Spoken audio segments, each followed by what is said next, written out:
A 25-day streak without community transmission ended in the early hours of this morning. I received an email about 1:22 a.m. Just to confirm that there was a lady who works at two hotels in Darling Harbour in Sydney who had tested positive.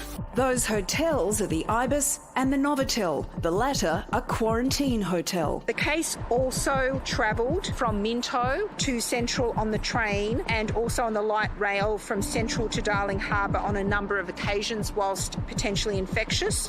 While authorities work to close the net, what is important is for us to capture everybody who may be regarded as a close contact.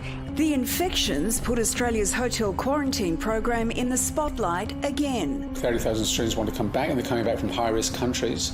And this is going to happen, and it's not just going to happen in New South Wales, it's going to happen in Western Australia or South Australia. It's already happened in South Australia. And of course, it happened in Victoria. The state's launching its rebooted hotel quarantine program on Monday, and the Premier's hoping the radical revamp will close the catastrophic loopholes that led to the second wave, starting with a new dedicated agency offering one line of accountability, one line of direct operational control, using staff that are employed by us or exclusively contracted by us. There will be no secondary employment. Staff will be compensated with a pay bump, but restricted to one site, where they'll work in staff bubbles to minimise their contacts.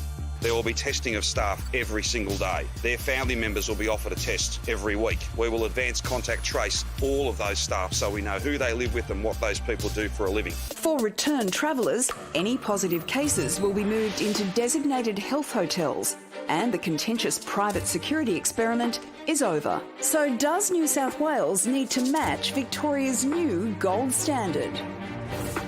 Brad Hazzard is the New South Wales Health Minister. Minister, thank you very much for your time. One of the lessons out of the Victorian experience, it seems there, is that workers should only work at one site. So why are workers in New South Wales still being allowed to work in multiple locations? Look, I think it's fair to say that we in New South Wales have had very good advice from the Chief Health Officer, Kerry Chant, who is outstanding, and her public health team. And their advice is that the recommendations that were made in the Victorian situation really don't apply to us. It's a bit illogical to tell someone that's working in a quarantine hotel that they can't go to another place to work when we're not stopping them going out to cafes, restaurants, wherever they want to go. So we think our system's worked very well. I think we'll stick with it. Minister, given that this worker was commuting across Sydney between jobs in public transport, what are the chances that there are other cases out there? This all only came up last night, but at this stage the positive aspects are that she had 5 family members who've all been tested and they're all negative, which is great news. And any of the other staff in the hotel, if they worked in and around her, Health is actually doing the testing. Given the time and location of her public transport trips, do you have any sense of how full the carriages would have been?